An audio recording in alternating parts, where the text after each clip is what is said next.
Okay. Think I'm ready to go.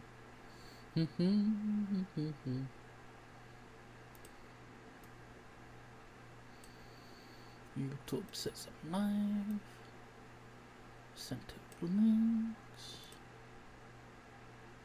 My screen's formatted.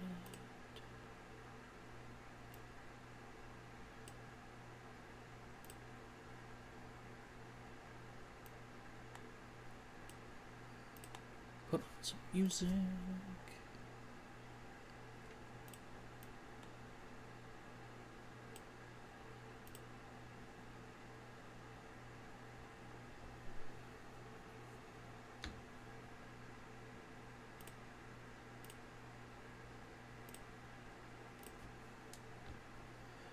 And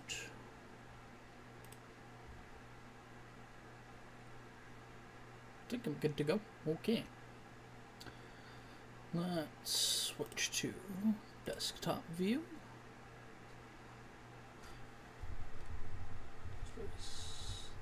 Yeah, that's a little better. I'm not looking like I'm hunching. So I left off with the schematic, which thankfully somebody noticed I had done something wrong where D9 was connected to this line, which would make it do absolutely nothing. So I fixed that one already.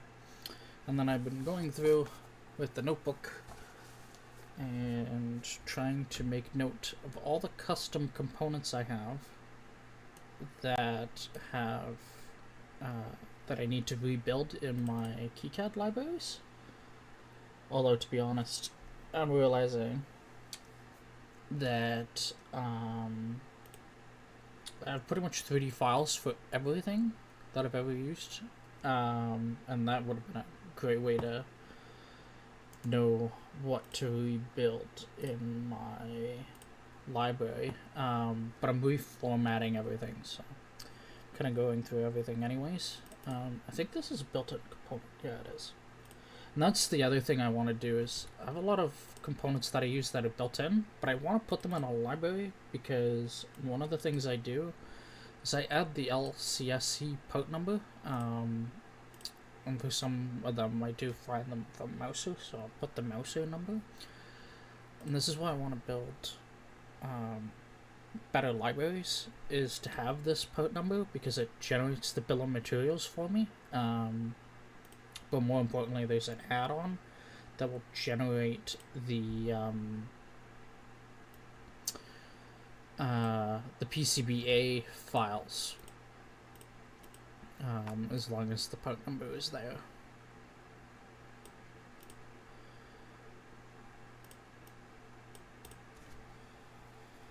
That's better. Now it can be aligned.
So I was going through this, finding all the different items that I need.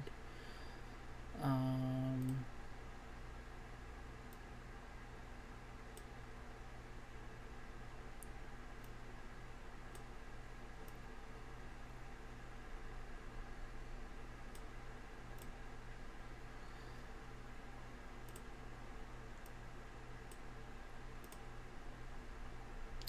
think I left off with finding the XLR that I need, but I need actual footprints for it.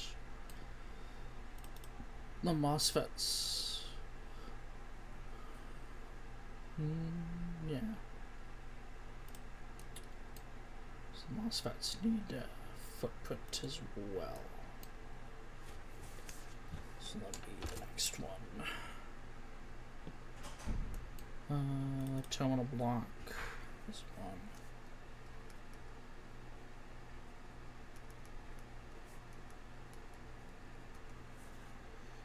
That's the 8-pin block.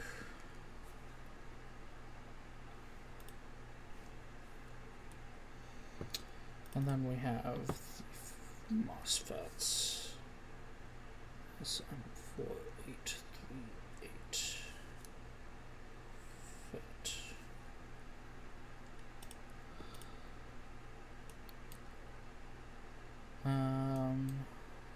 That.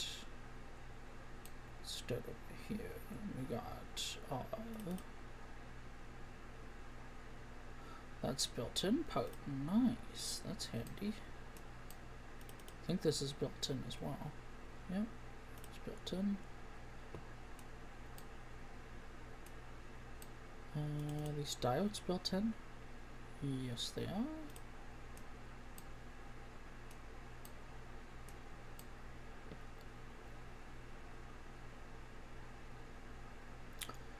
The buttons, I'm pretty sure are a custom component. So there.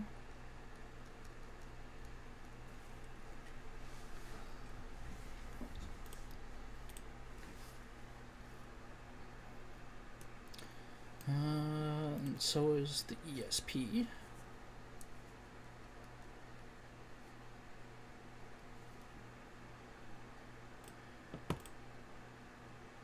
And quick connects.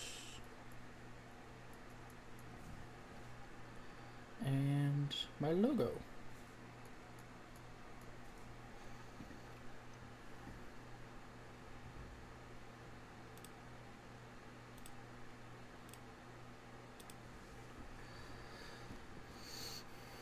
Okay, so all those components I need 3D files for. And then the other one is the 5-volt transformer, which is on my list, pretty sure. It's not. So we'll add that to the list.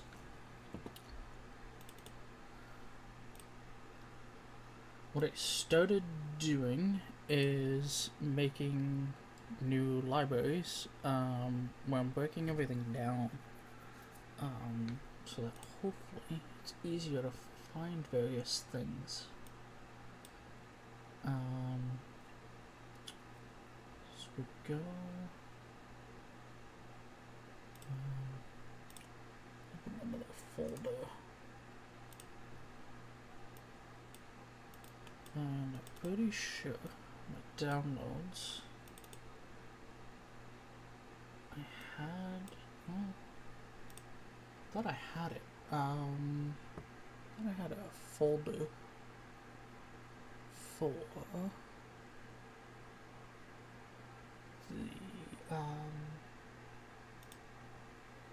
the 5-volt regulator, courtesy of DigiKey.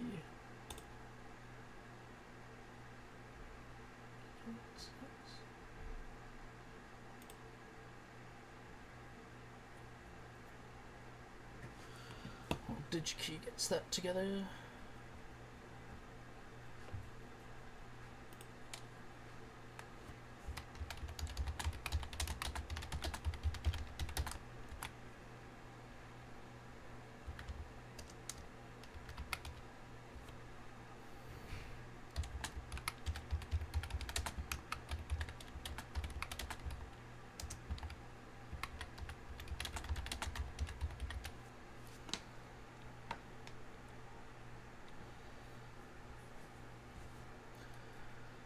And download that, save.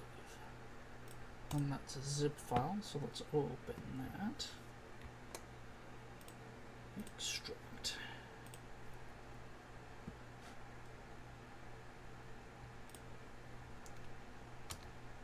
Okay.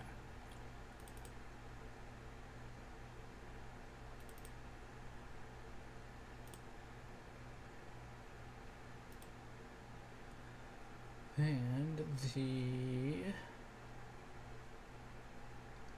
3D file, I have a folder. I did have a folder. Let's open a new one.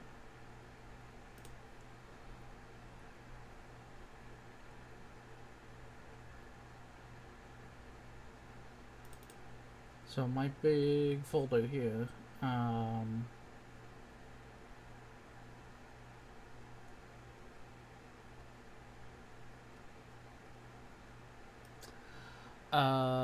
this is my big folder of a whole bunch of parts that I'll have to transfer over. But I'll kind of have to figure out which folder I want things in. And then I have, this is what I've kind of turned it into. I'm breaking everything down into segments.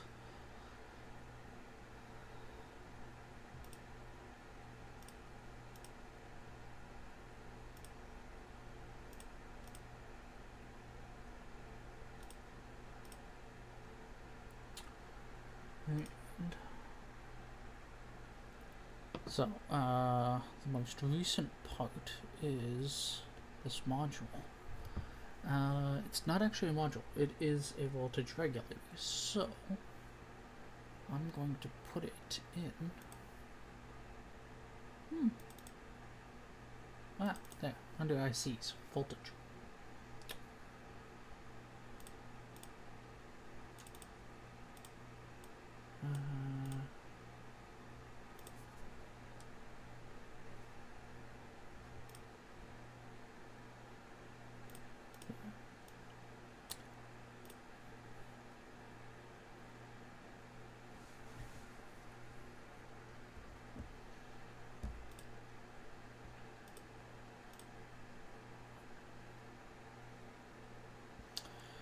And what I can do is go into schematic editor.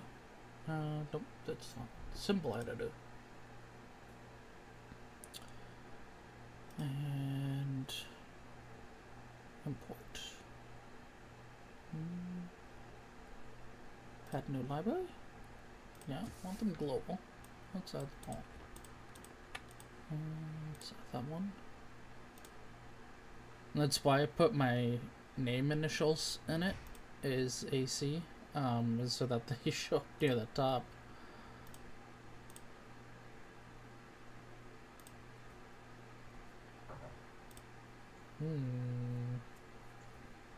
Let's try reopening kicad.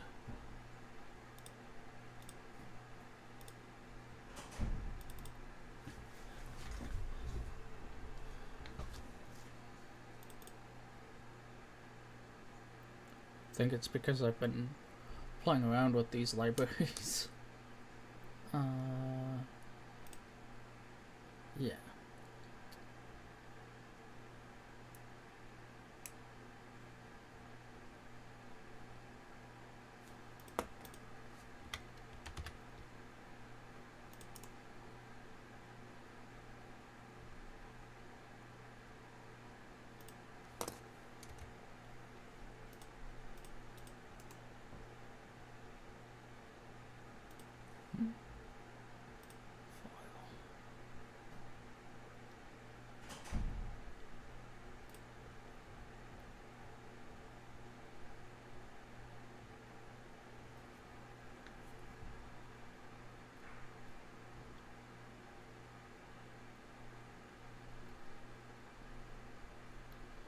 Wonder if I could just add a pathway to the library.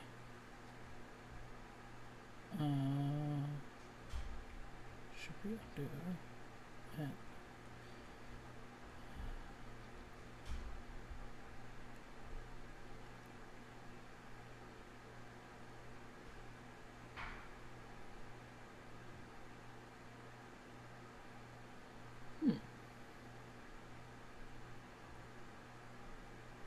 it's down at the end here. Delete.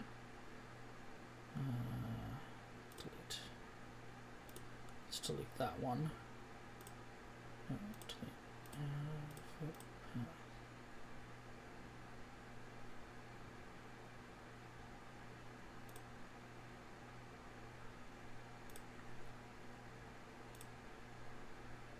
Project specific.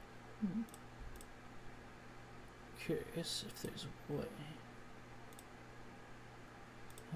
Preferences manage.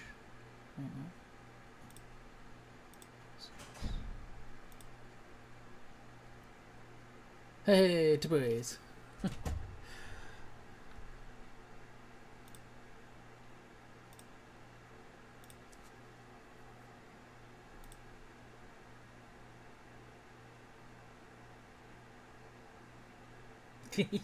Oh, sorry, I just saw your messages on John's. I had briefly switched my tab, so I hadn't seen them. But yes, I have my own channel that I stream on. Because I have a project that I want to get done sooner than later, I'm working on it, and because I was very silly a couple months back, I deleted said hard drive. So I have to rebuild my kicad libraries at the same time in order for all the parts to work.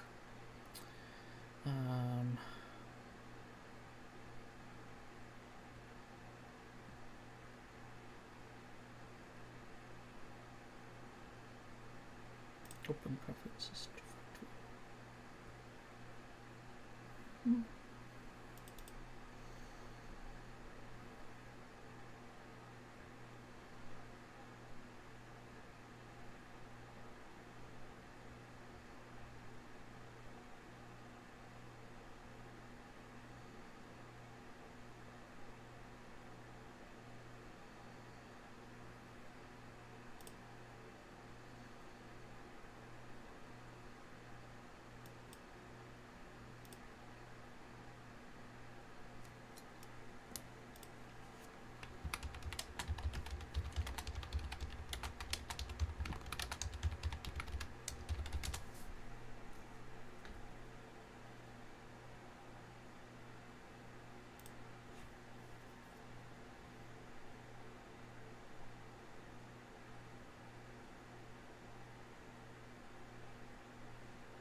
I'm just reading up on kicad symbol usage in custom folders.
Does not appear they have an easy way to do it. So yeah, looks like I'm doing it the manual way. Add.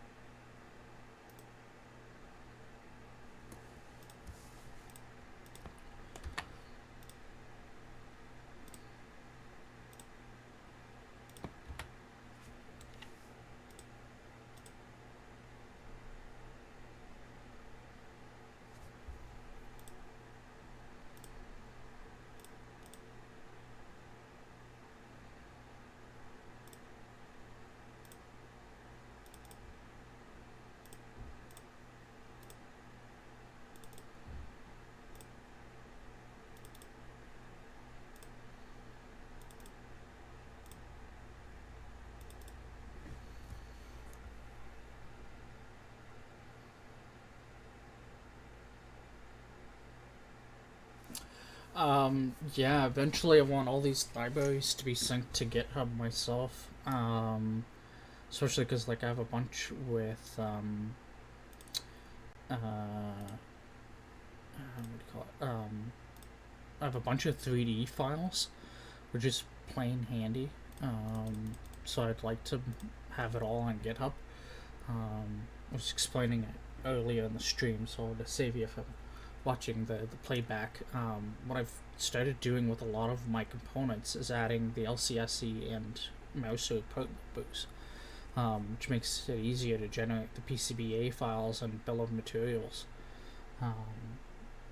So I want to keep doing that for more parts, but even those parts for LCSC that are considered basic parts, so they're cheaper to get through the PCBA servers. So I want to keep track of components like that, so it's easier to build my schematics, but also make it easier when I want to export things.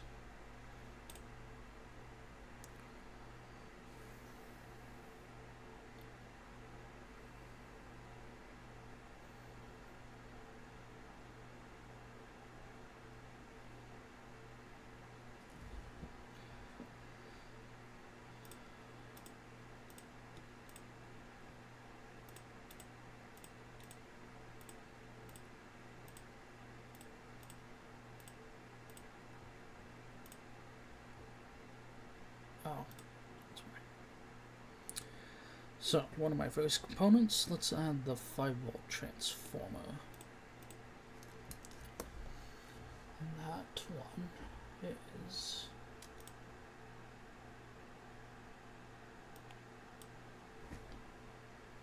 new component. This is a simple name. BXX. So, actually, yeah, 2, 3, 1, 2, 3, 4, S, 1, W, R3.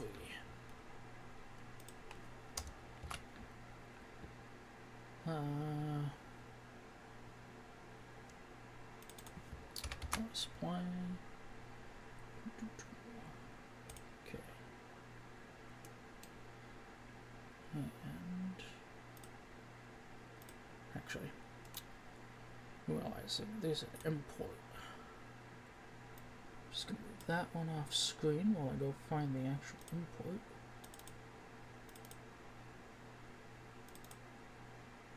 Yeah, that's what it is.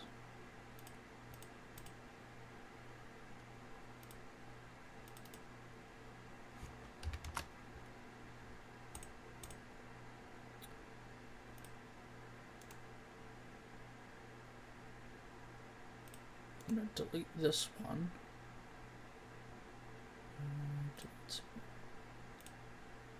I'm going to rename this one.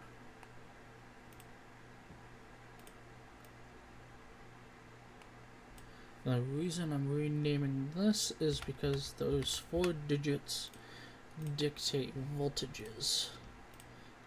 I'm realizing I don't actually want to do that. Because I'm gonna save the where is it? I'm gonna save the part number in here, which makes it a unique component. Right.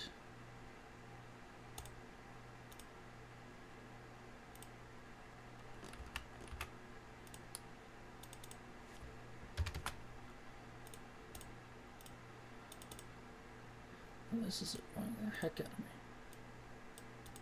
There, now I can finally move it.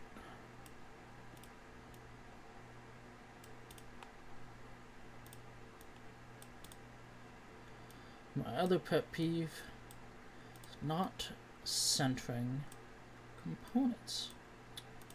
Why is none of it moving? There we go.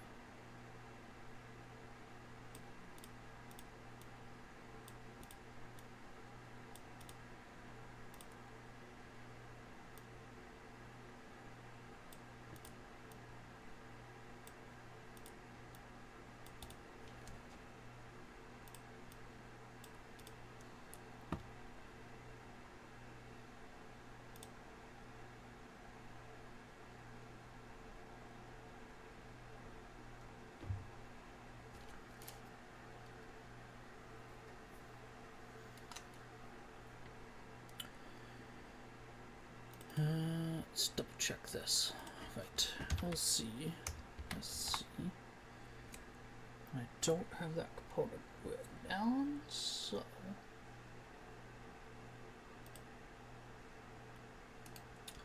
LCSC.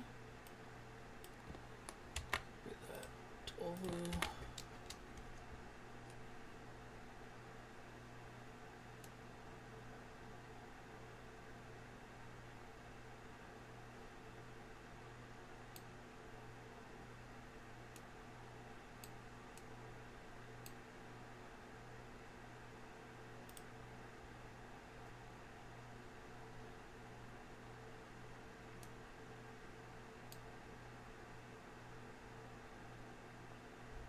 That's that one. I think I have the right one. So this is the component. What I'm double checking is it lists the sizing differently for a bunch of them. So I want to make sure they all use the same size module. Measurements. Pretty sure the one I plan to use is this first one, which has the most stock quantity. Although it is more expensive. GLC.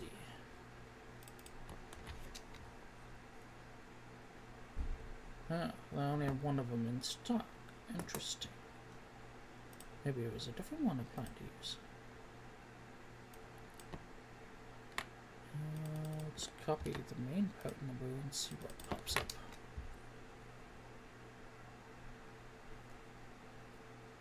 And 97.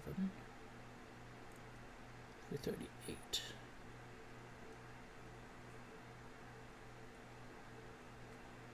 The Happiness one is the one that's most in stock. Interesting. It's also the better priced one too.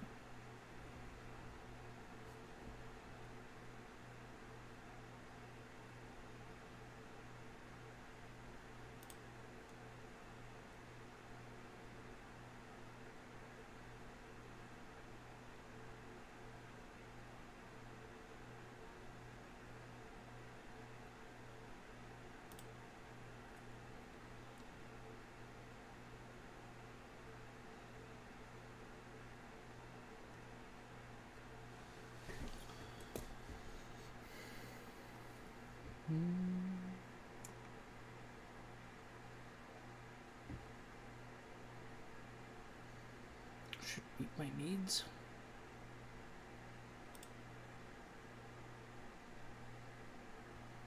What's the part number on that one?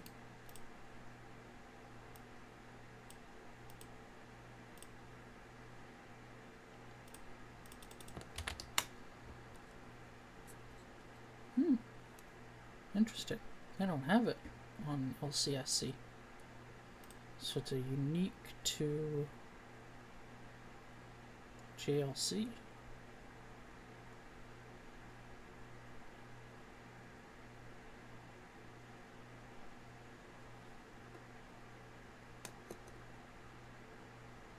Well, let's check this one.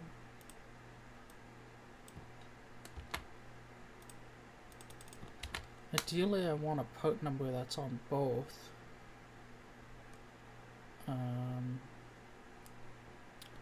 Just so that if I'm exporting, I can order it from either company. Eventually, I want my own P&P machine. So, well, that I wouldn't do it through a pick-and-place machine, but that'd be a hand solder.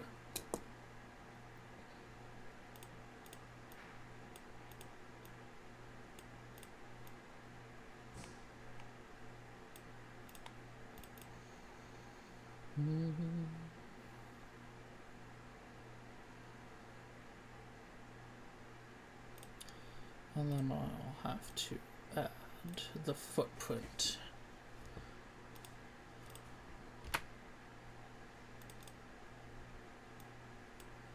So we go to footprint editor.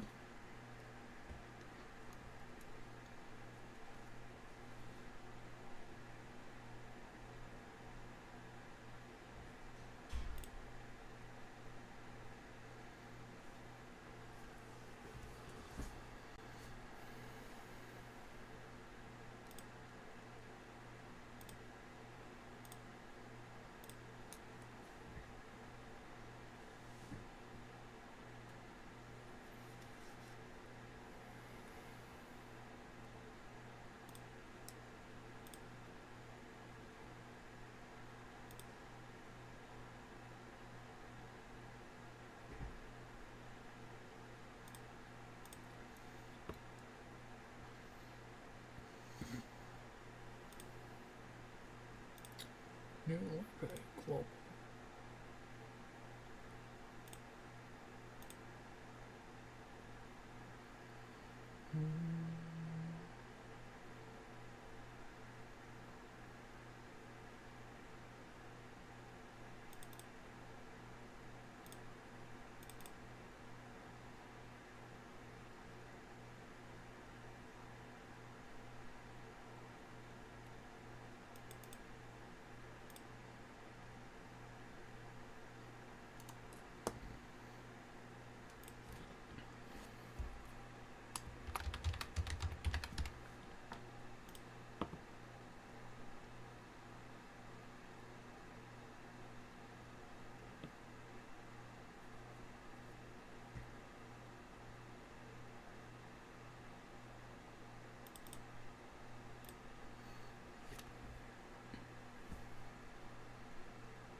No, YouTube is not receiving enough video to maintain smooth streaming.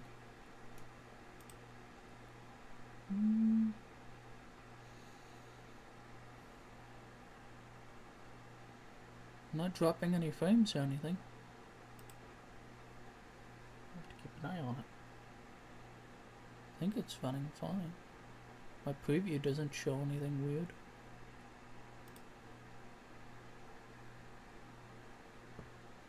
Footprints. Probably because my screen is so static, there's not a lot happening. Yeah. YouTube being weird. Footprints.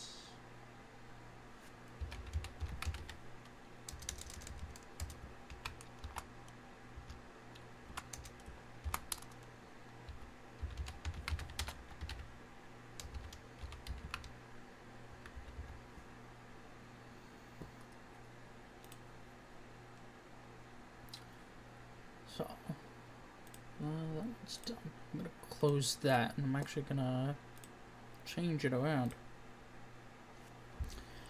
Let's close that window over there.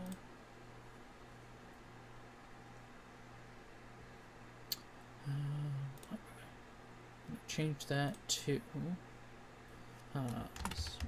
this, and 3D files.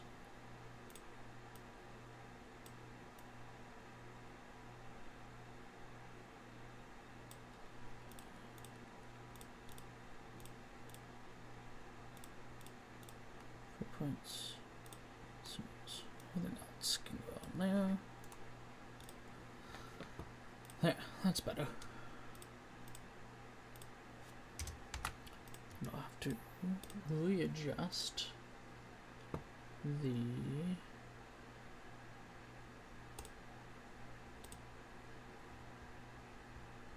places for everything.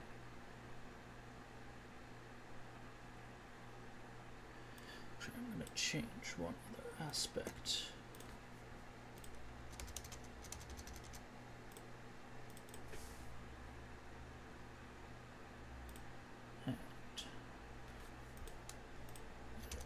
These files, kicad.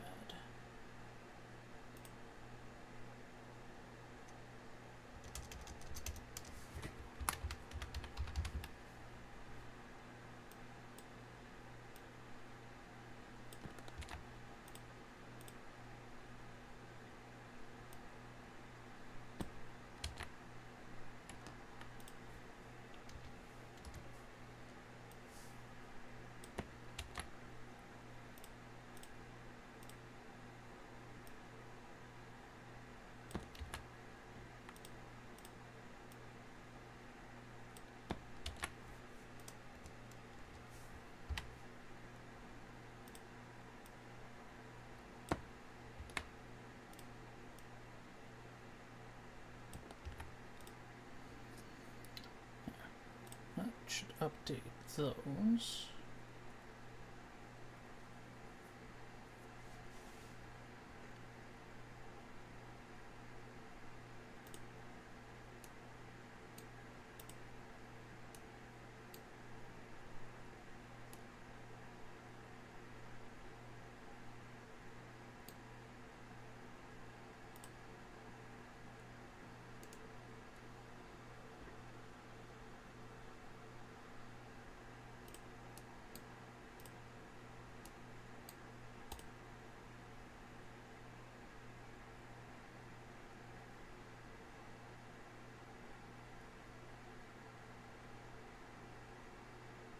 No, I stream relatively irregular.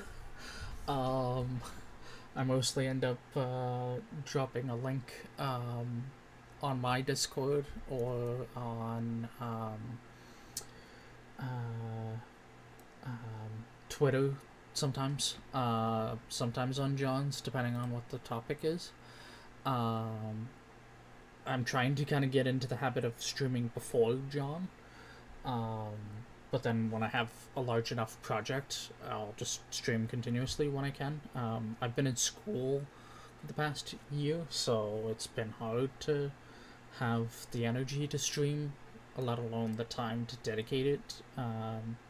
But this summer I have off, so depending on what I'm doing, I will probably be streaming more often. And if I can get enough of a schedule going, I'll probably start scheduling some streams. So if you kind of subscribe, you would be able to see the pre-schedules. This particular project that I'm working on, I only started last week. Where's the schematic? Open the schematic for it. So I started with this schematic. And what I'm working on is there's an organization near me that was looking for presenters to do presentations for something. So I've submitted a pitch to do a presentation, which would involve a PowerPoint and just interacting with people, which I do like public speaking, so that thankfully isn't an issue. But I wanted to add some extra elements of interactivity, because the presentation would be about my life experiences, but also about technology, and how it relates to the main theme of the conference. So I want some extra elements of interactiveness. So the idea that came to my head is I've seen a few projects where people build, for lack of a better term off the top of my head, are motion gloves. So inside the fingers of a glove, you would add flex sensors, and then you'd probably have some sort of microcontroller with accelerometers or whatever, to take in information and send it to a computer or whatever. So I'm building the gloves, and then I'm building the device which is on the screen, which is it's gonna do 3 different jobs, but it saves me from ordering more than one type of PCB, and I can mix and match and use them for future things and whatever way I feel is useful.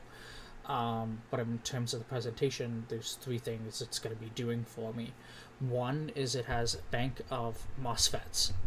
So one of the pieces of technology I want to show off is in my own workshop. I have tower lights.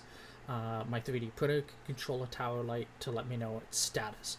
I have a main one that kind of sits above my desk here, and that one is linked to my doorbell. It's linked to other devices in the house, to give me status updates or to let me know if something hot is still turned on. One of the main reasons I have it is I'm partially deaf.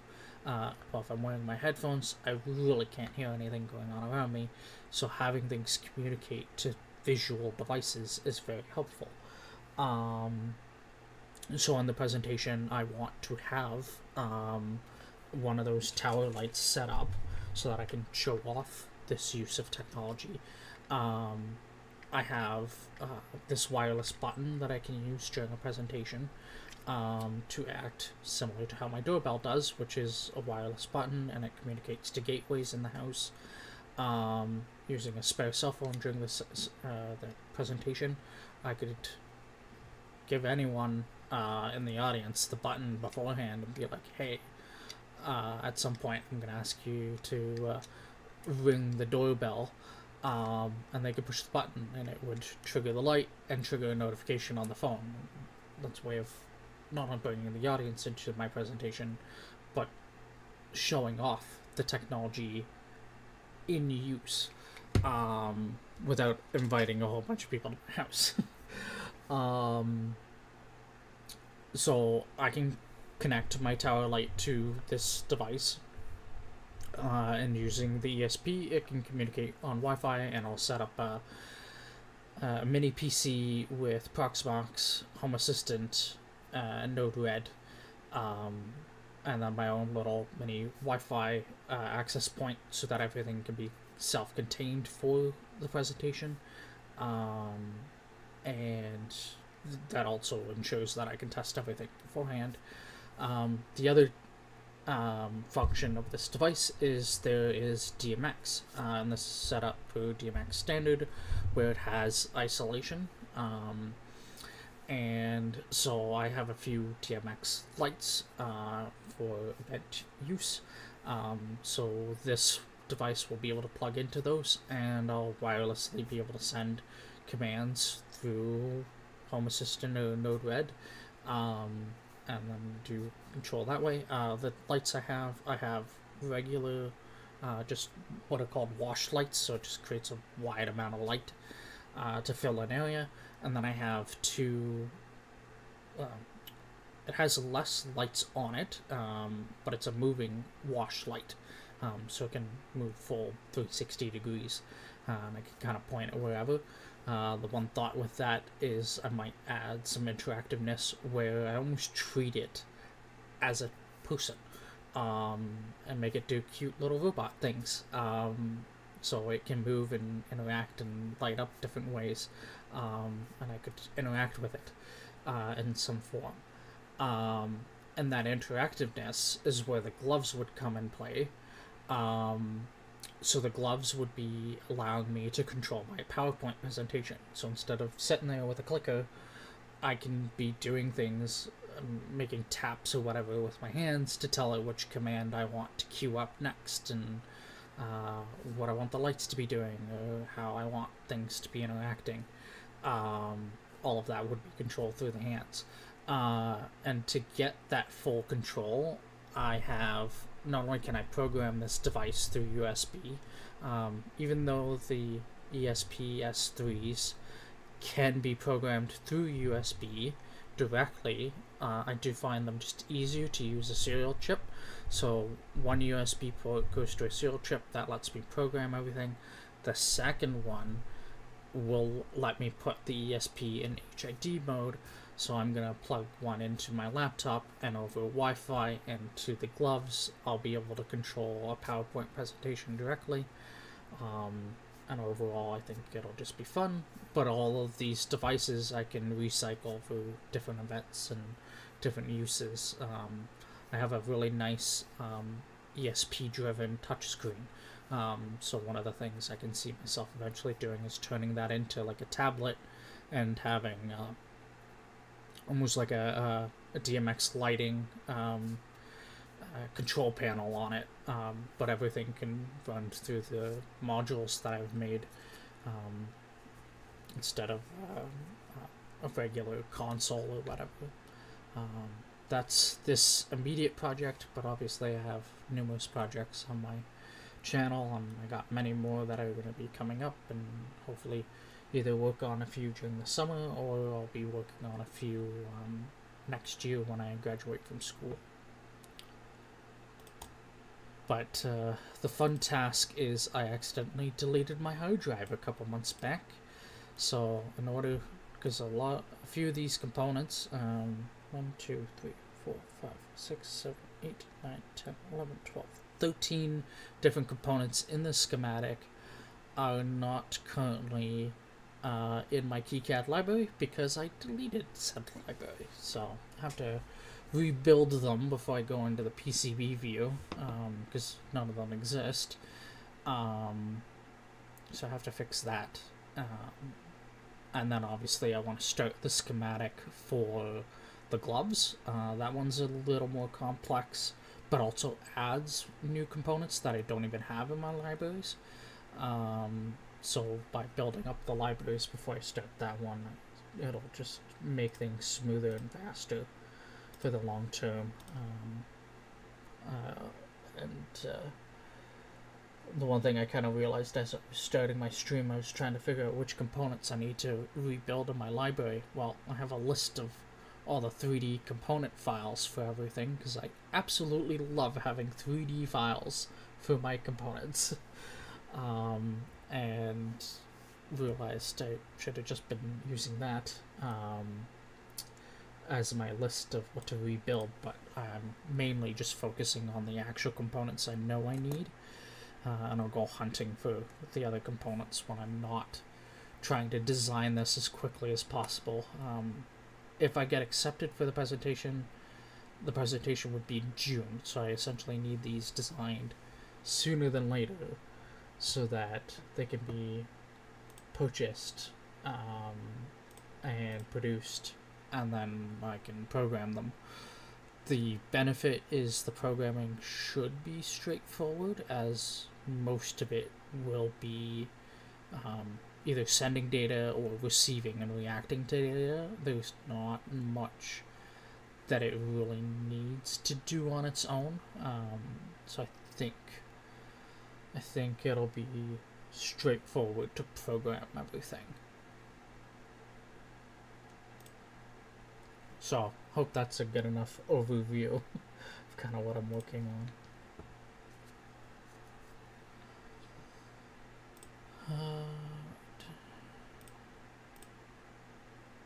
Starting with voltage regulators.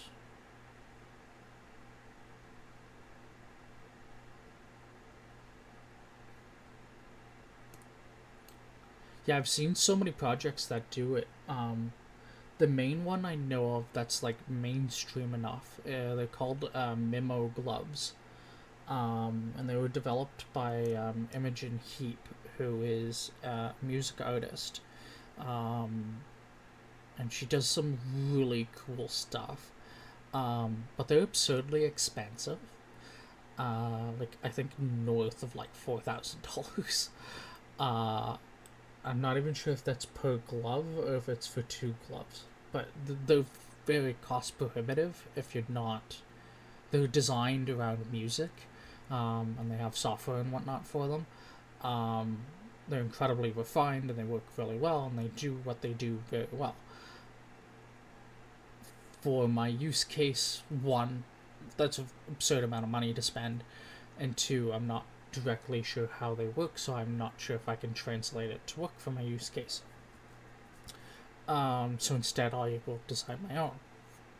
I'm seeing a few people do different stuff over the years, and this is something I would even bring up during my presentation.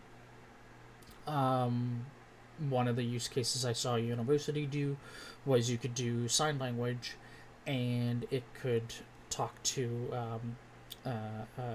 text-to-speech speaker. So as you're doing sign language live, it would be translating, which is kind of neat. I've seen other people do stuff for video games and stuff. I haven't seen anything recent on Instructables about it. So like a lot of the ones I see currently are using Arduino components and not newer stuff like ESPs. So I feel like there's a fun space to fill there where I could share my designs and how I make out with it. I think one of the more expensive components are the flex sensors. They're relatively expensive, but I have a whole bunch on the way, and because they're expensive and kind of ideal to buy them from overseas, I made sure to purchase a few extras in case I accidentally break one. It's funny, I was doing the research on the sensor and how to integrate it, how to use it, and I came across a forum post where somebody's like, I'm trying to read this sensor and it's not reading very well. And then they posted a photo of them trying to use it, and they just bent it a whole 180 degrees, and it's like, well, you've probably broken it, that's why you can't read anything from it. It's not designed to go 180 degrees. It's typically rated to about 90 degrees, I think. But on my hand, well, I guess I could potentially almost go the full distance, but we'll see how it does when it's on my hand. Well, I think it can go further than 90 degrees. You just have to be careful with what kind of a radius you have on it. Because if you're trying to go a full flat 180 degrees, yeah, you're going to snap it. But if you got a nice curve to it, it'll very likely still work correctly. So that component's ready. We got a footprint editor.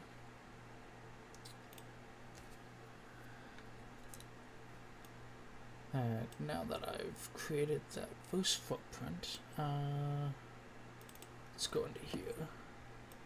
Actually, let's go back. Symbols. Let's make sure that I have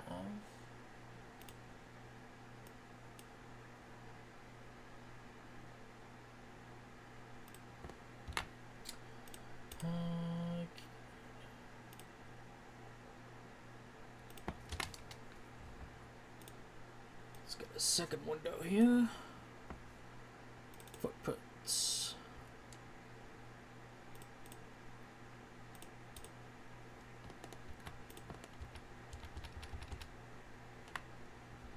Eight, 1, 2, 7.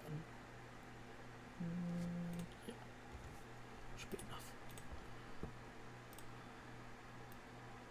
So we got capacitors.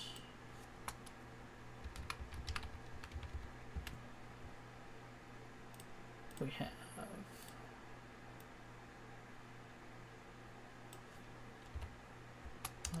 ICs.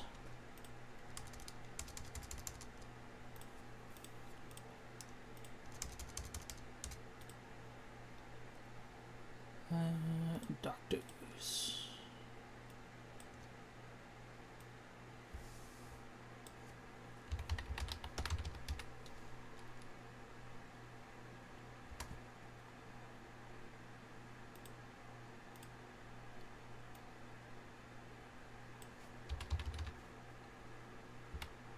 Goes.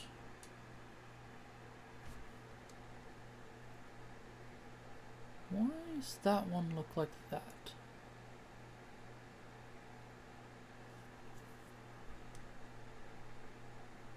Oh, weird. I don't think I've seen that before.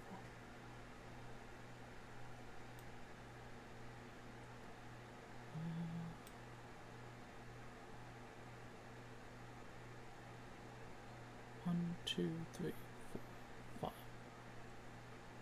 Oh, do I just have the 5? 6? Capacitors, ICs, inductors, logos. Modules.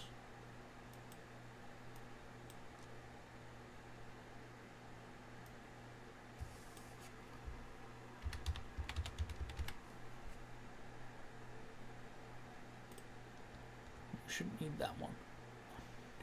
3, 4, 5, 6. 1, 2, 3, 4, 5. Oh. I think I accidentally renamed the voltage regulators one. There. So those are all the footprints I need. Preferences. Manage footprint libraries. We can rename this kicad.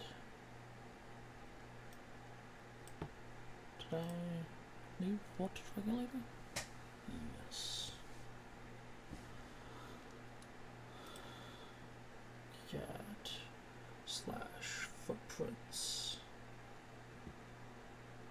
Yeah. It's kicad slash footprints. Yeah. Okay.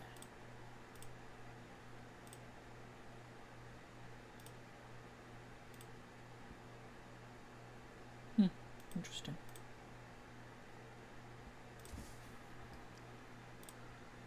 Let's grab the pathway.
And now that I have that, I can go into voltage regulator.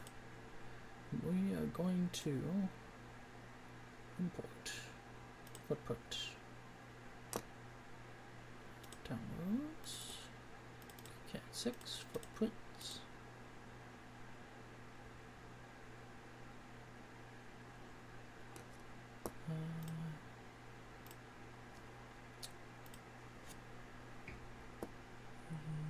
Yes.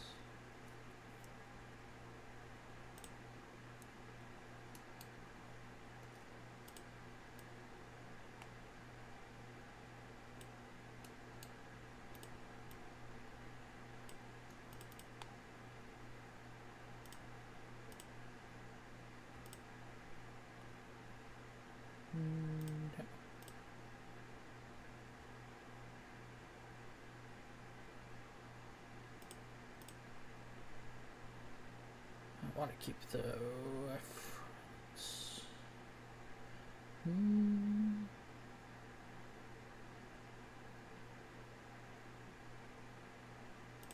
No, I want to keep the value. It's the reference I want to turn off.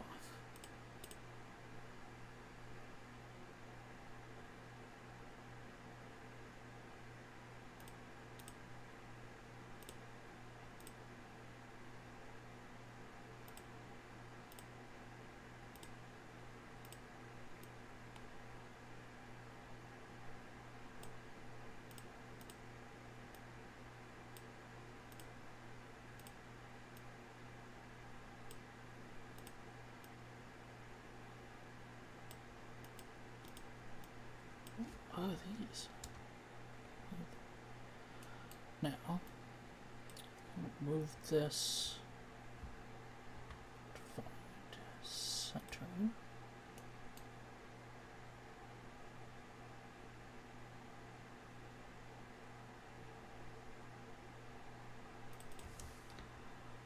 We'll put 2.7. Put 2.7. Okay, so that's centered.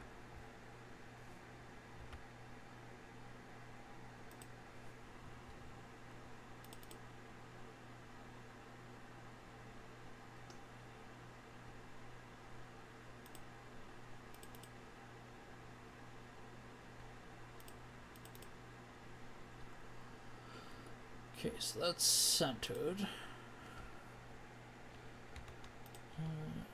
Don't need a silk screen that does that.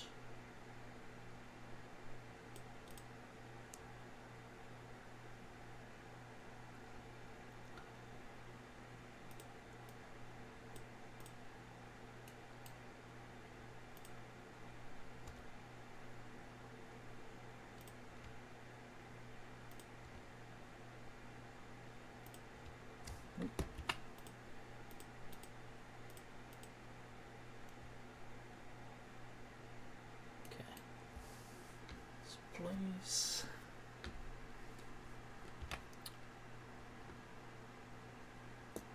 Regulator. And then that leaves the 3D file.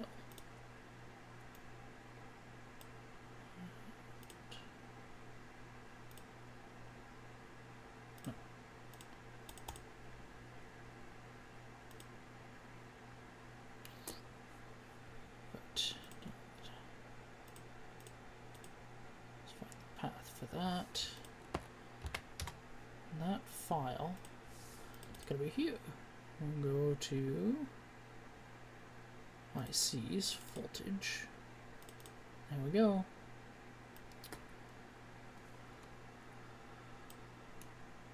I just need to fix the offset.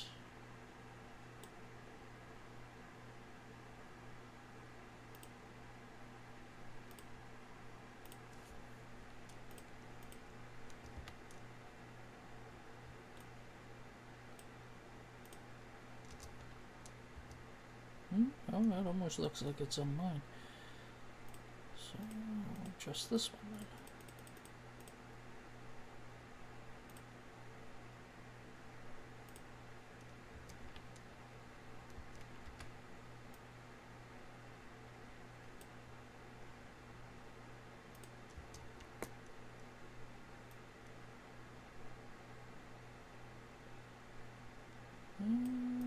looks like it's in place.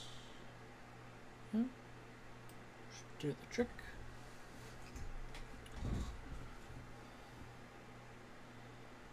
Save. Save. And then we come back to this one and adjust the footprint.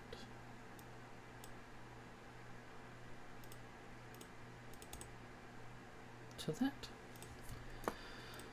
And we have another component done. Now, from there, I can actually update this schematic with that component.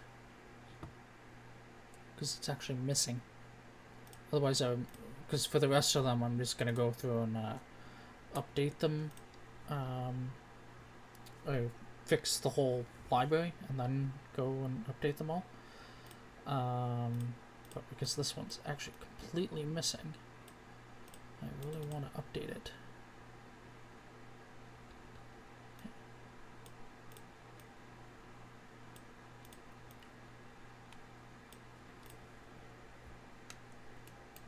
So this one has its own isolated ground, and it has isolated power.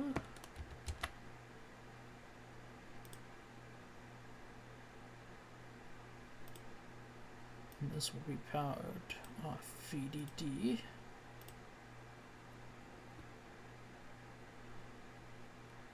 Which means DMX will not work when powered over USB.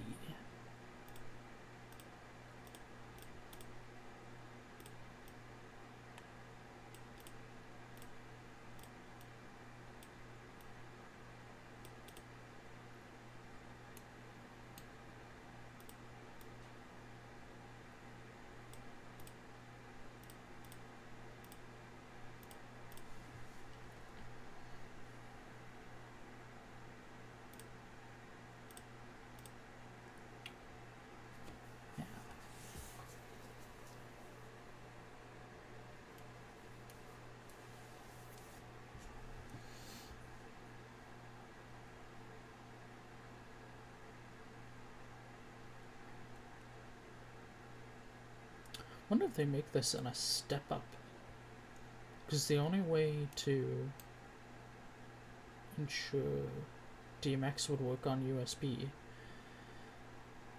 is if you had 5 volts, but it has to be isolated. And you can get these in a 5 volt to 5 volt conversion, but this barrel jack won't have 5 volts on it. It'll have 12 volts.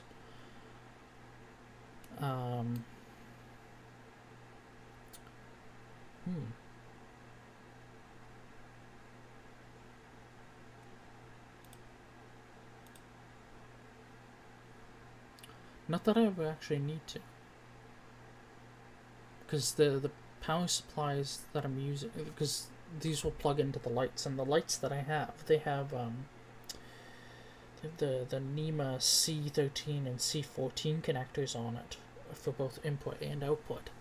And I have adapter cables that one goes into the light and one outputs as a normal power supply connection. So rather than running numerous cables to the lights, I just run one cable.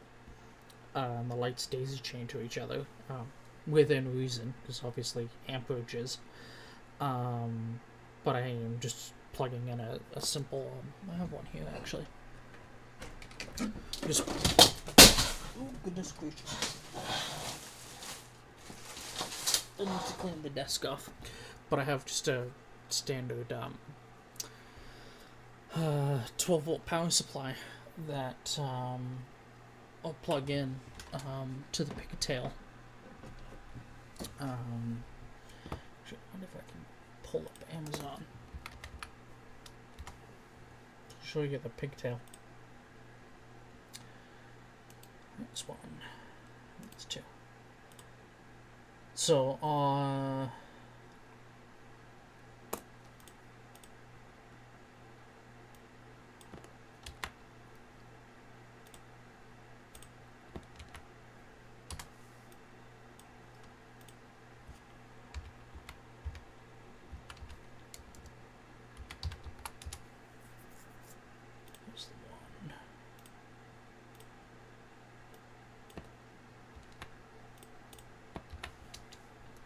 That's two. So the main pigtail that I'll use is this one. So that end gets plugged into the light. That end can run the 12-volt connection, which in turn powers this adapter. This is where my main connection gets plugged in, so that I can power everything up. And then between lights, you have that connection on the light as well, so that end goes on one end, and then that powers the next light, which allows me to daisy chain them. Also saves me from having a half a dozen cords and power bars everywhere.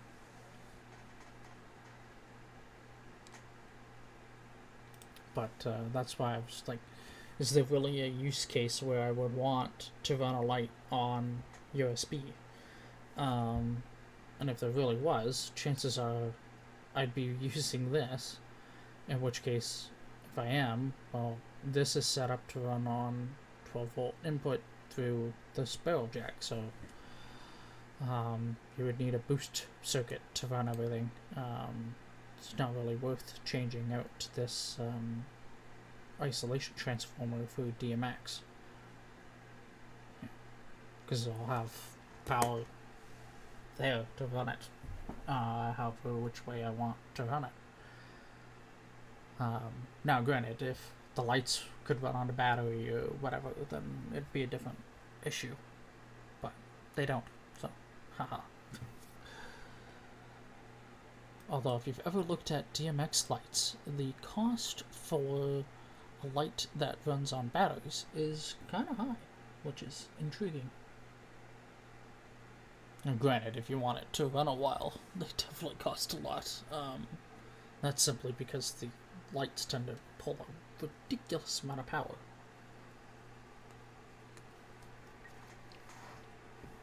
Well, they do when you factor it over time. The ones I have, I think they're 12 watts. Not bad. Obnoxiously bright, but not bad. Okay, I can get rid of that notice. I can move that back in place.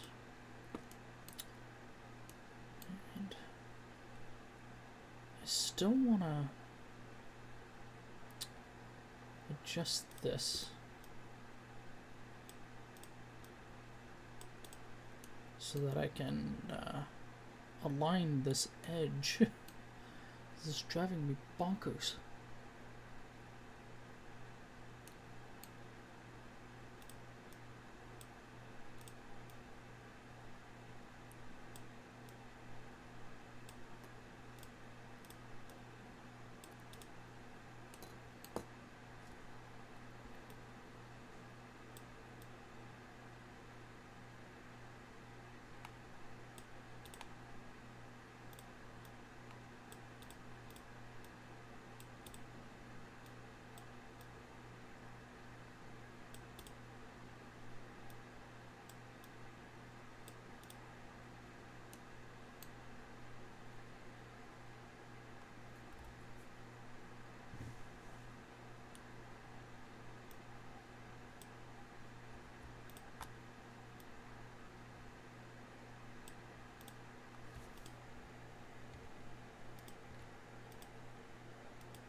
Should do the trick now.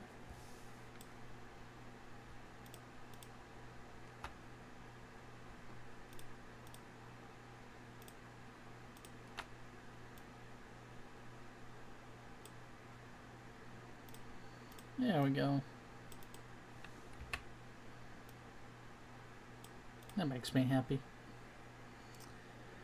And we can add the last one.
that's better.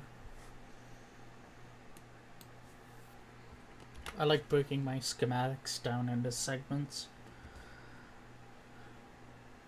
Try to make it, the only spot I didn't do it on this one is I try to have voltage at the top and ground at the bottom, and this is the only spot that it changes because I really didn't feel like doing a crossover. But for the rest of it, I do try to have ground at the bottom of a schematic and then voltage at top.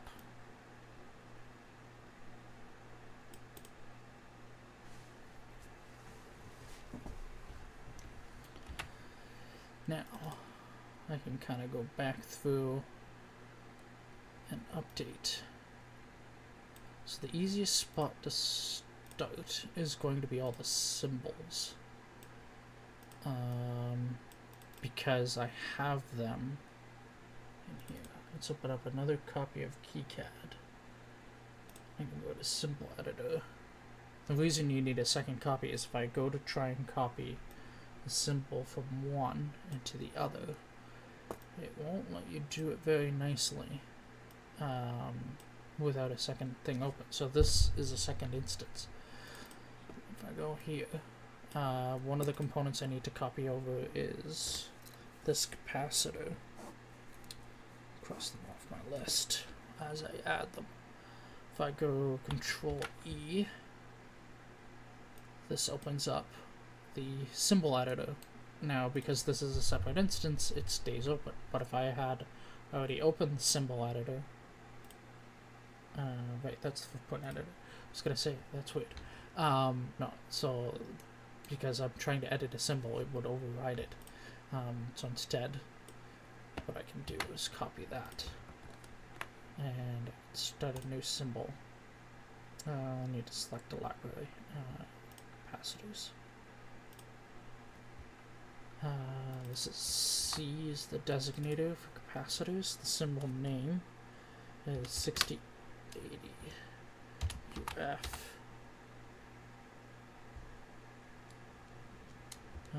Actually,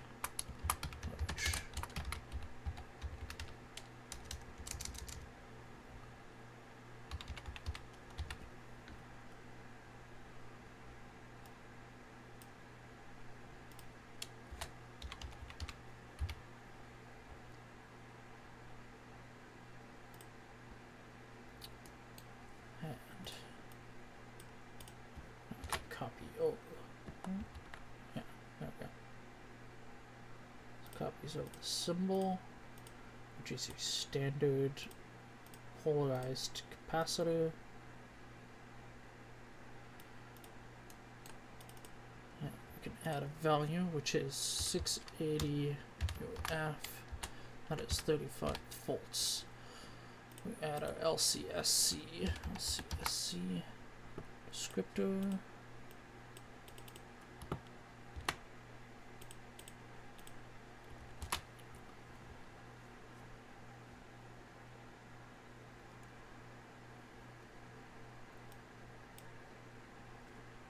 And yeah.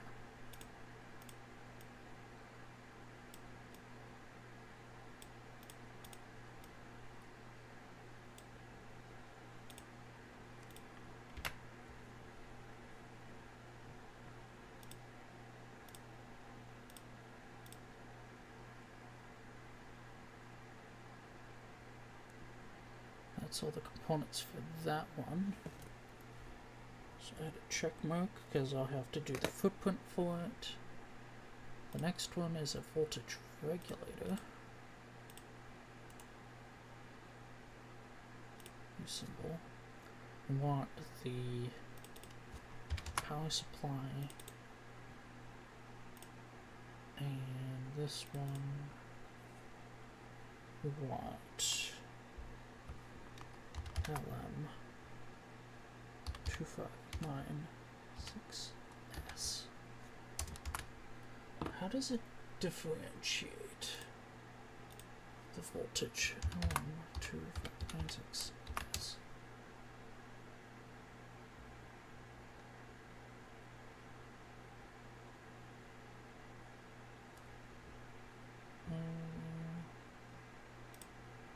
close that.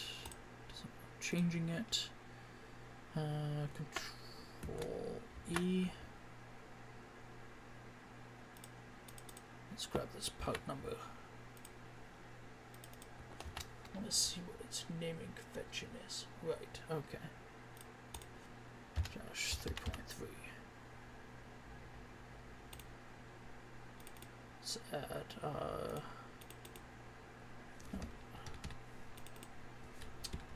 so zoomed in. There. Let's see. Should go back and update these data sheets and stuff as well at some point. 3 volt. 3v3.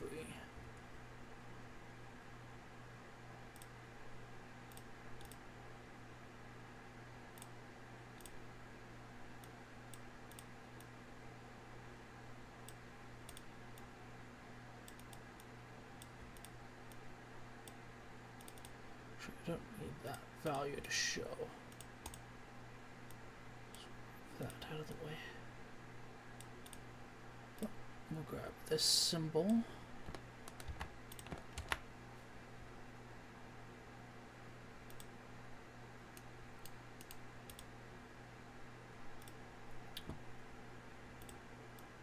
Power supply.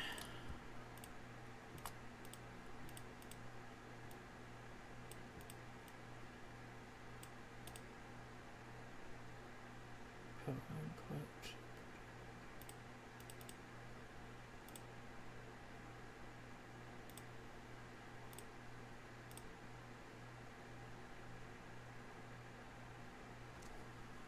Save.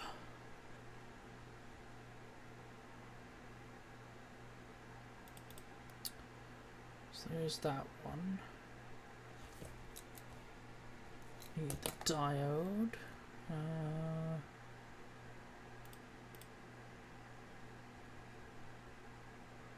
I made a thing for diodes yet?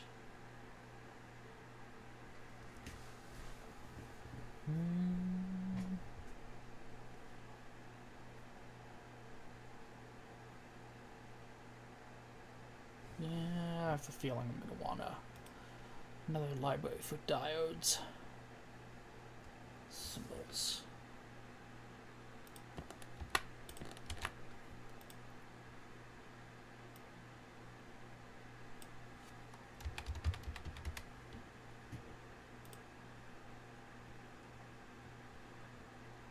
I don't think I would put that under ICs. Yeah.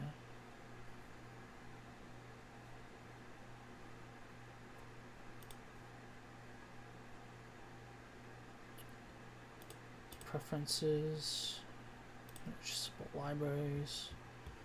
Go right to the end. Add.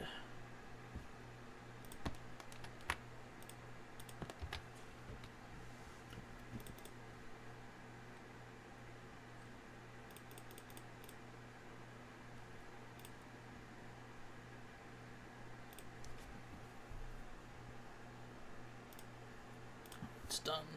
Just got changes. The next one is this diode. Control E. Yeah, okay, that finished.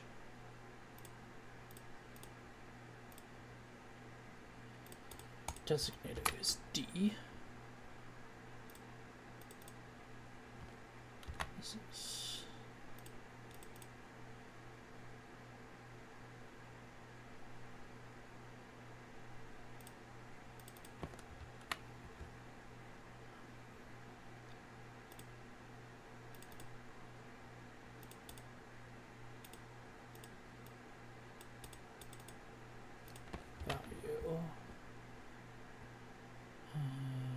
LC, C part number.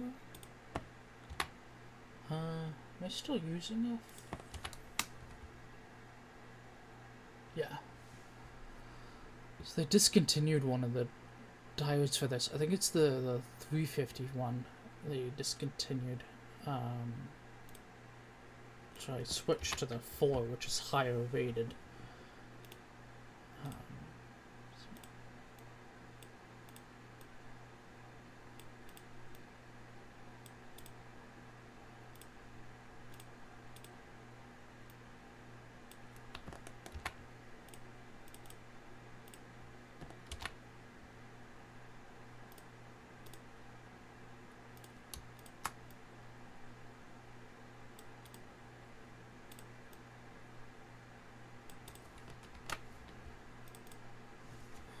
There's the diode.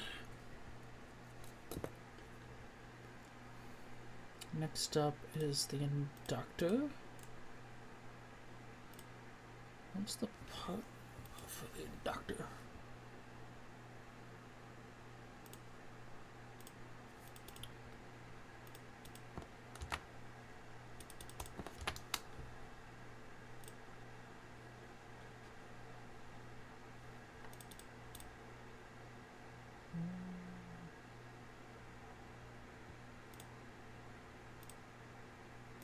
Approach. Inductor is L. Simple name. 12.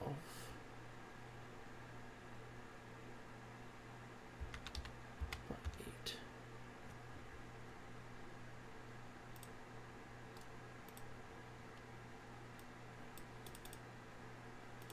Value.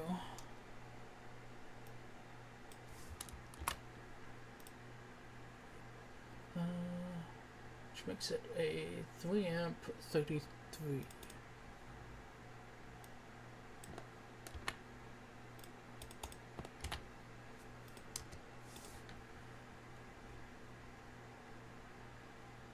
And LCSC number is 9400.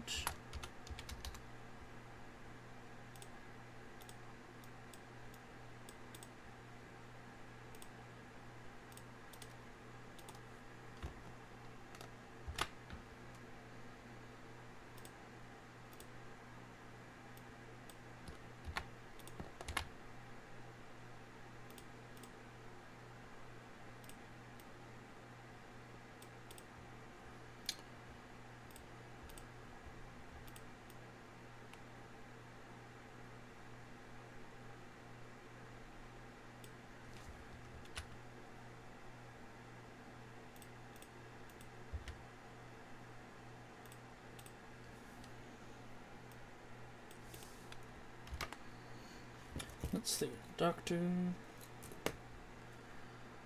The XLR do not have the terminal block. I do.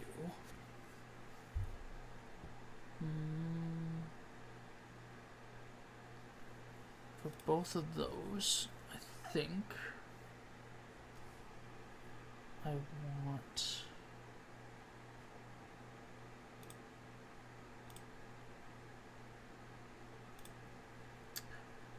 I wonder if these are backup files.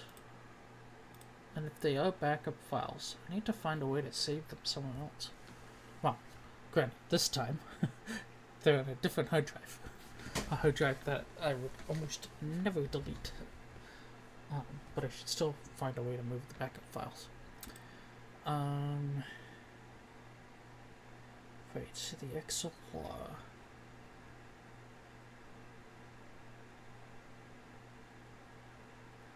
Should I put them under modules? Because I got the S3.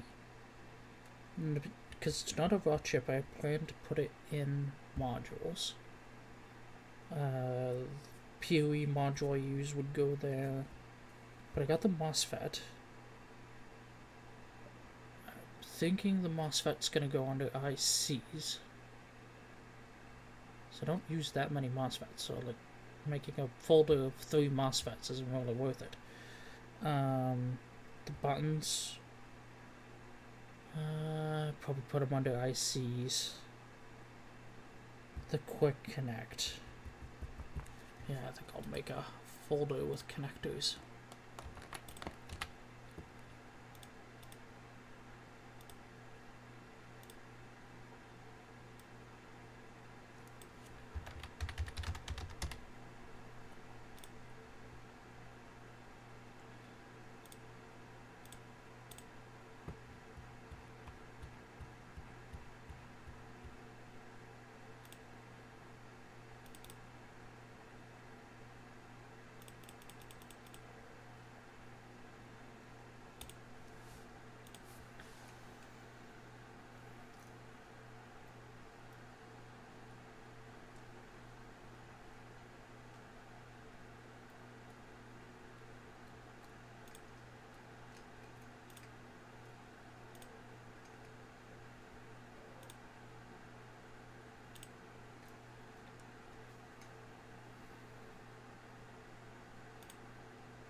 some main.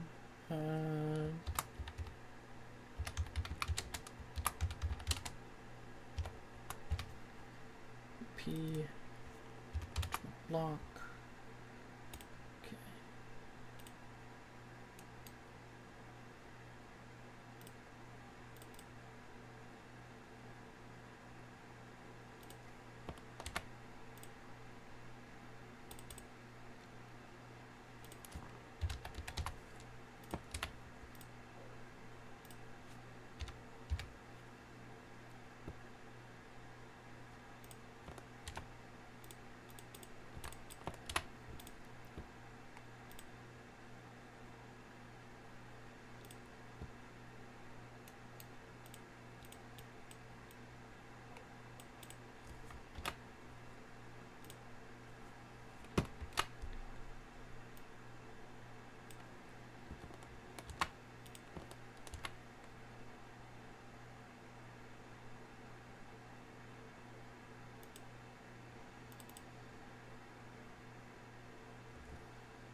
Figure I should probably fix the file while I'm at it.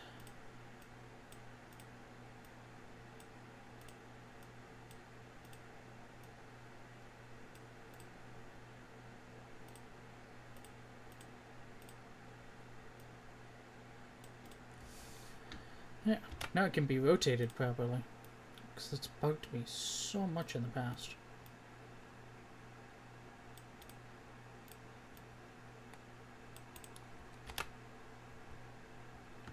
But it's also centered, which is nice. And the reason I break it out into blocks like this is because these particular blocks are, what do you call it? Modular. So you can pick and choose how many there are. And I just want to make sure that I have the port number.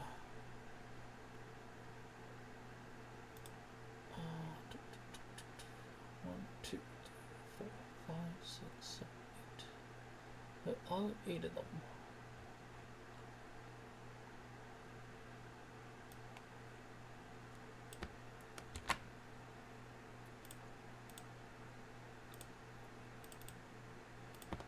I'll change that value.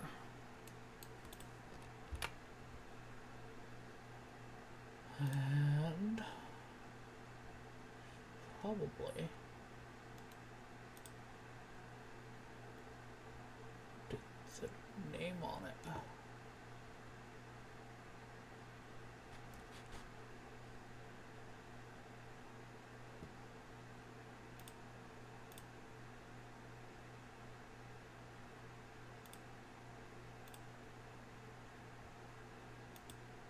Oh, I know why it did that.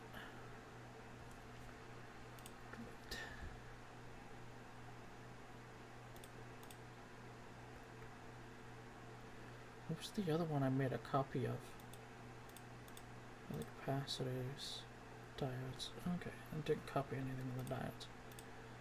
But the terminal block, let's rename that.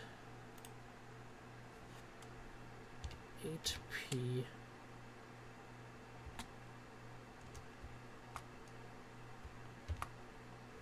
5mm 15 50 volt.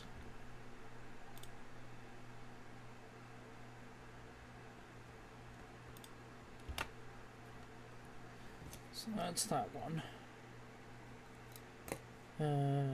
We can add the quick connector. We'll add it. Which one did I select for the project? Did I do quick vertical or quick vertical?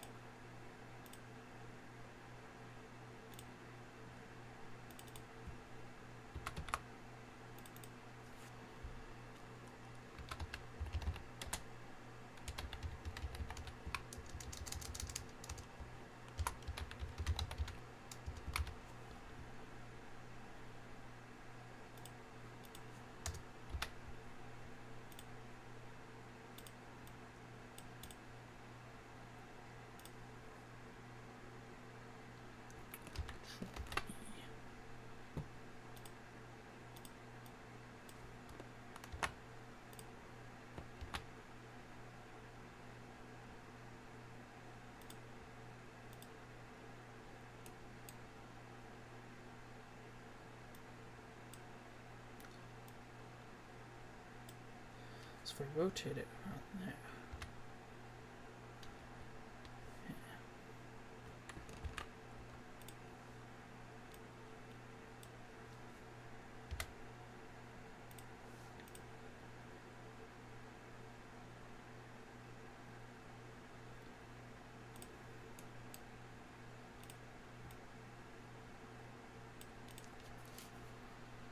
And this is power input.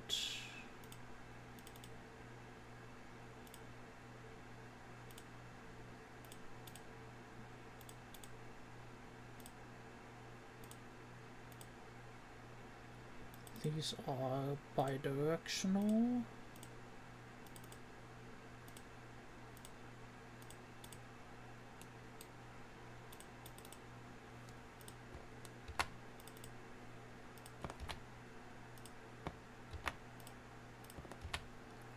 Nope.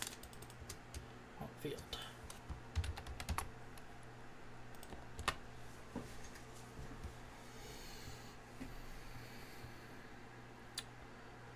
Ooh, almost 20 minutes to John.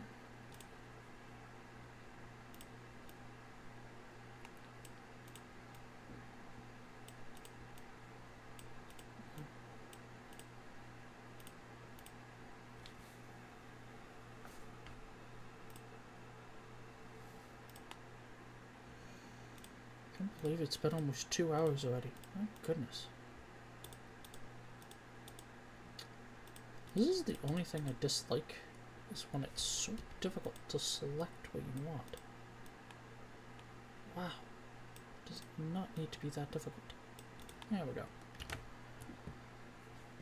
So that's the quick connector.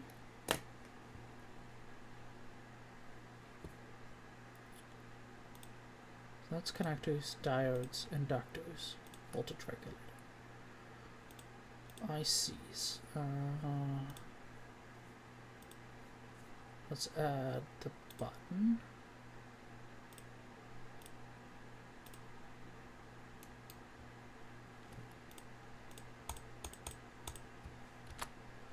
B.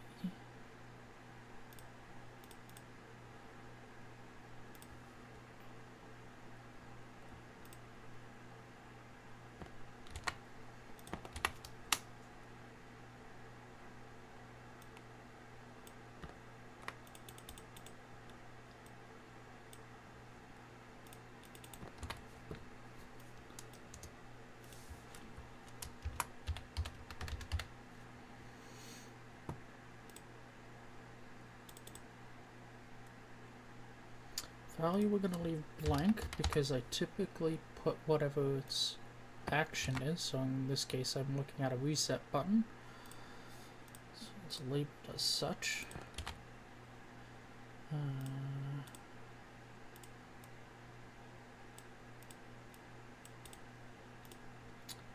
So like, oh, that one's labeled. Oh, they're all labeled reset. Oops. They're not supposed to be.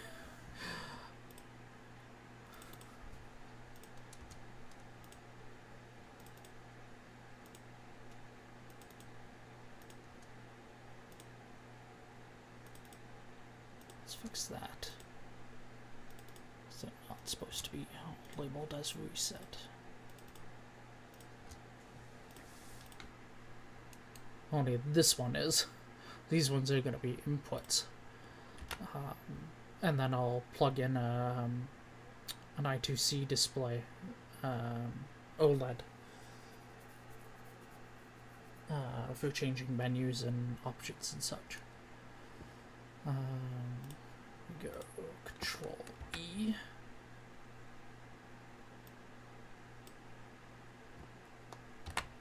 Copy that. Here, place.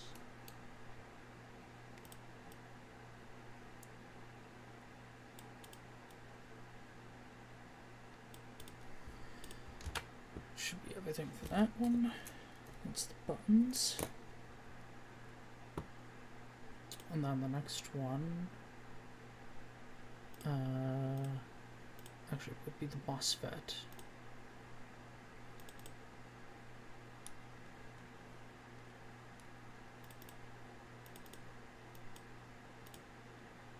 Let's see. Normally I name them FET.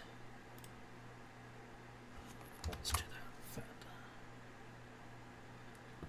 And in this case,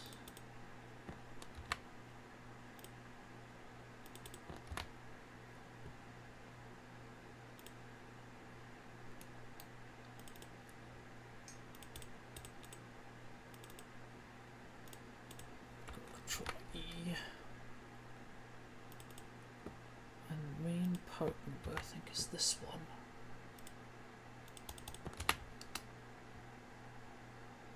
Yeah.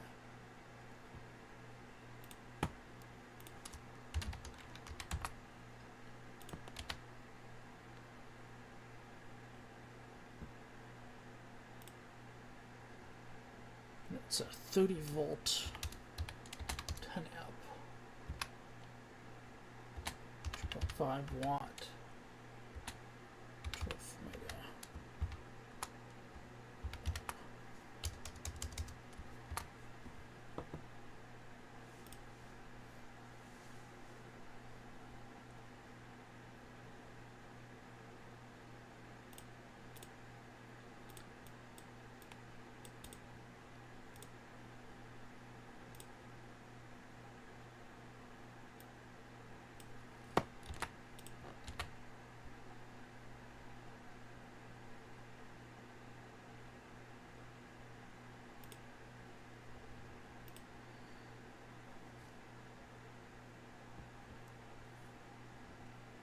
We haven't heard from John yet.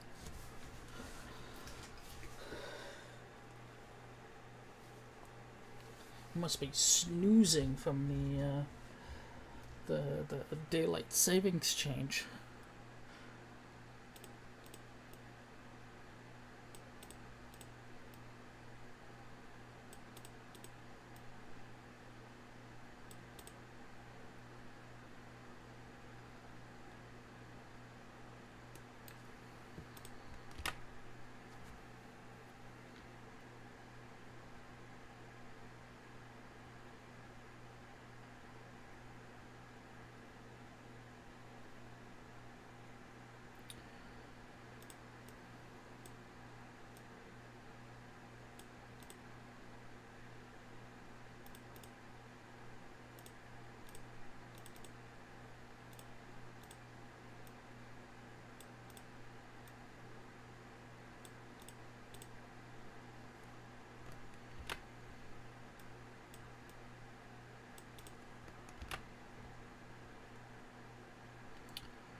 Okay, that's the MOSFET.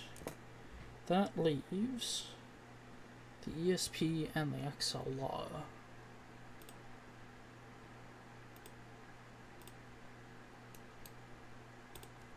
Control E.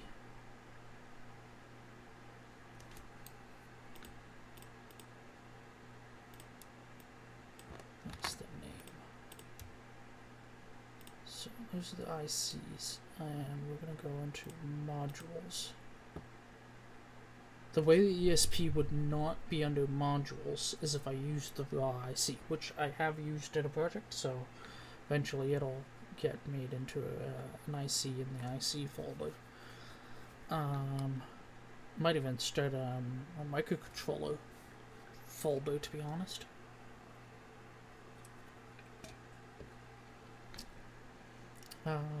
New module. IC.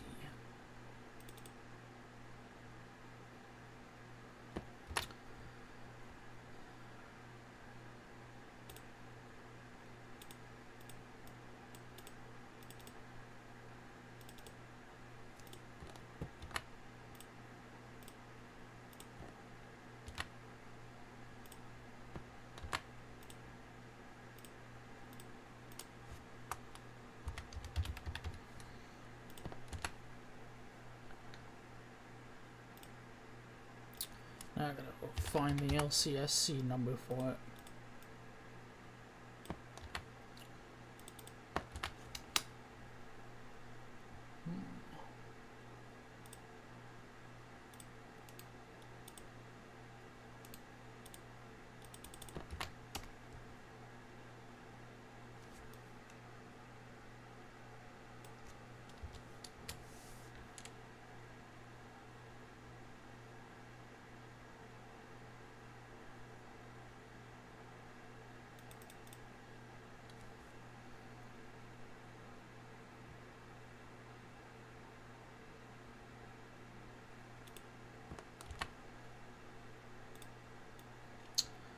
I think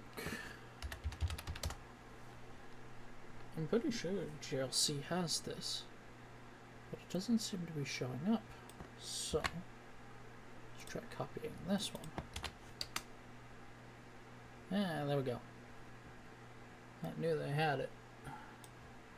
So let's update.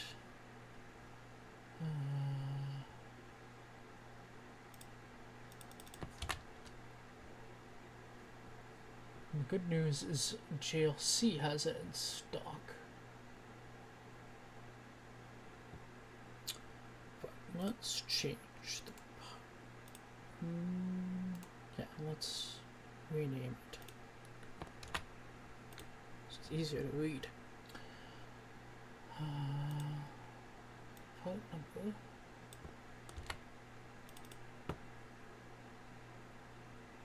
Or did I not save that?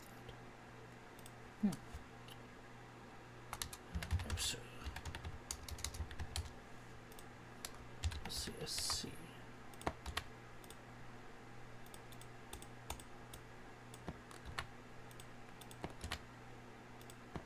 Data sheet.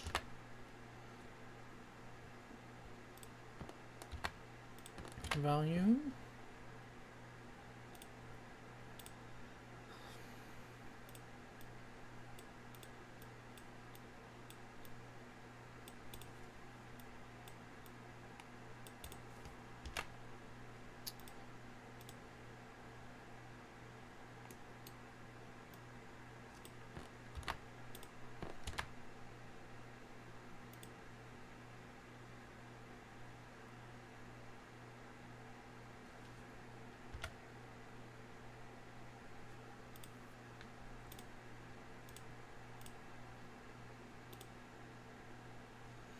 Ooh, 11 minutes.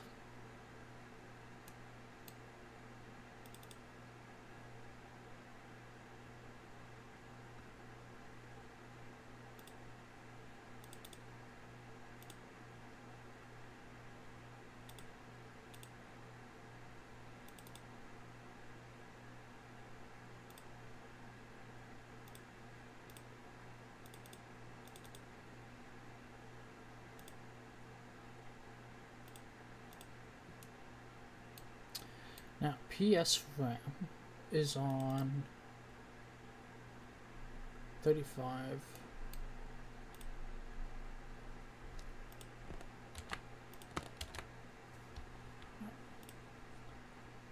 Can I add text in here? Yeah, PS RAM.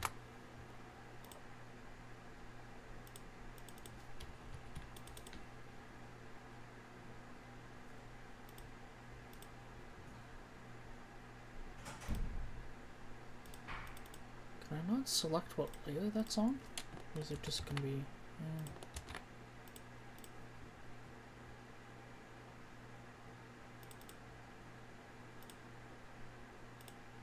connected.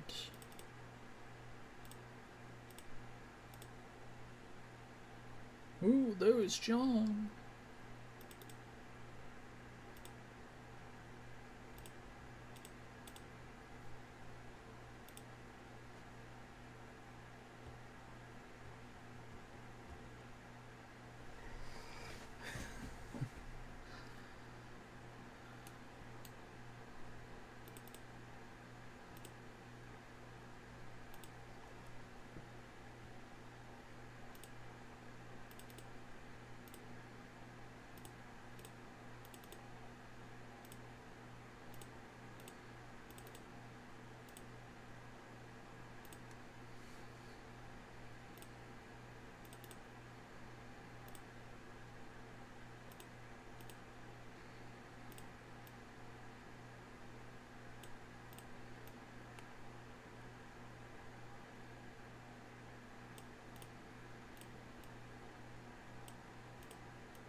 Probably gonna condense a bunch of these ground pins at some point. My goodness. All the other ones can be turned into... so I know why it's all there. It's because of the pins on the actual module. But I don't need that many pins because you can name them so that you don't have to do that. All these passive pins can be turned into bidirectional pins.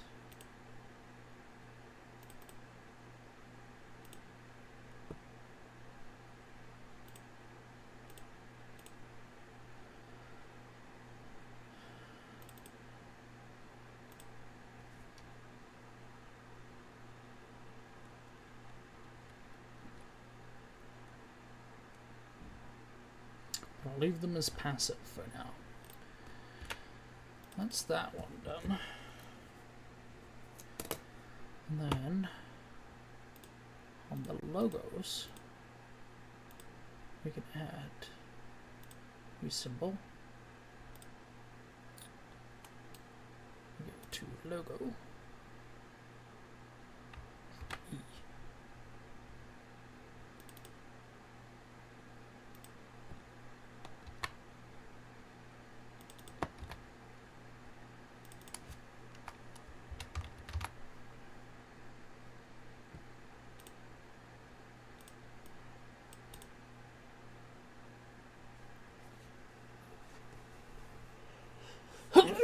Oh, pardon me. Normally I have the... I know when a sneeze is coming and I can mute myself. Oh,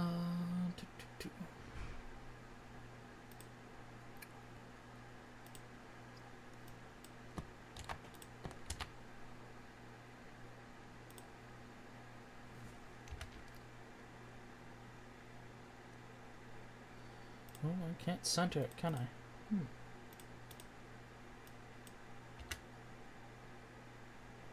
That's very annoying.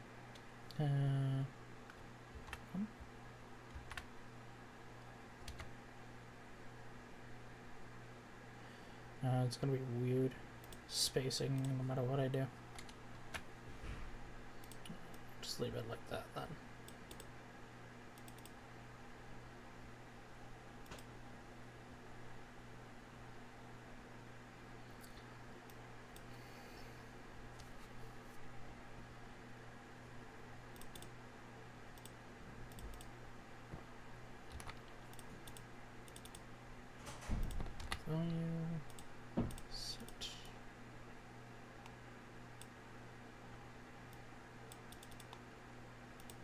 Set the alignment.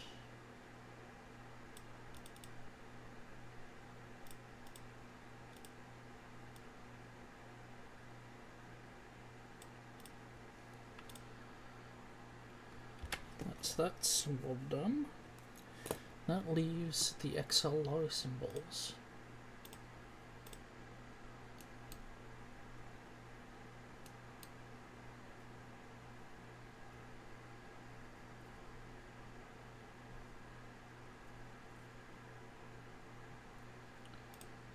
And for that,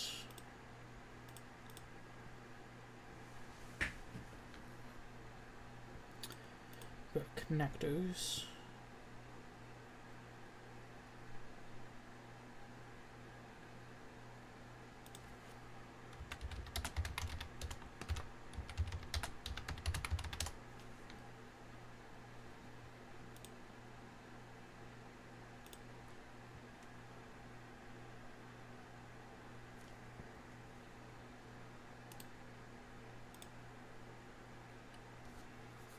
I'm gonna be time to turn this off in a moment.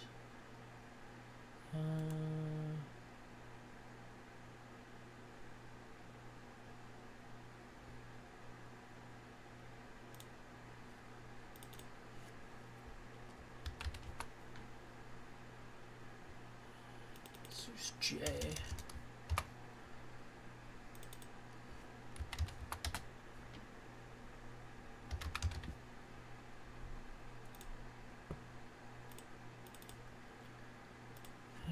CSC part number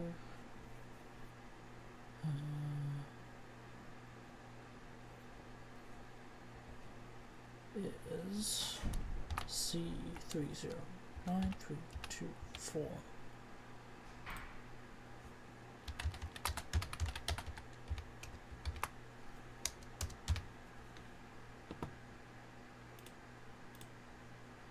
And I'm just gonna create the next one.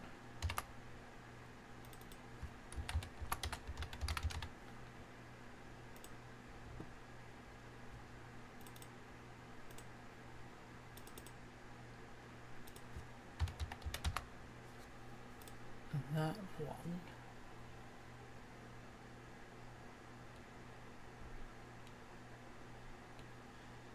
is C309326.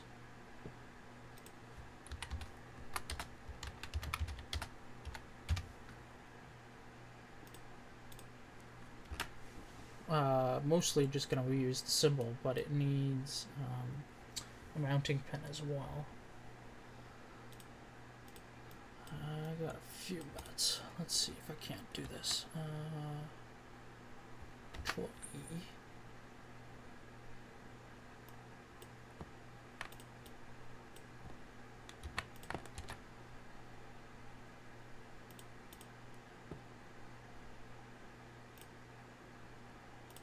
DMX pin 1 is ground.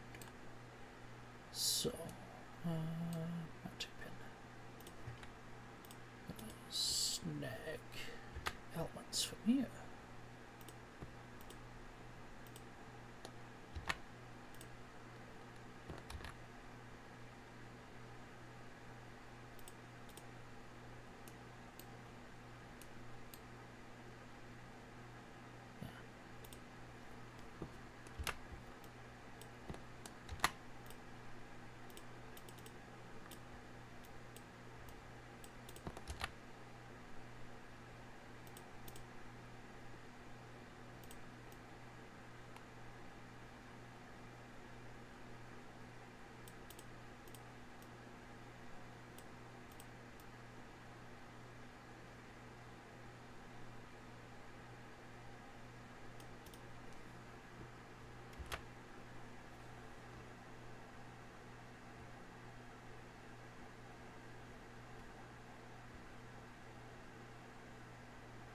Oh, I guess it's time to switch over to John. Well, thanks for hanging out, anyone that's still around.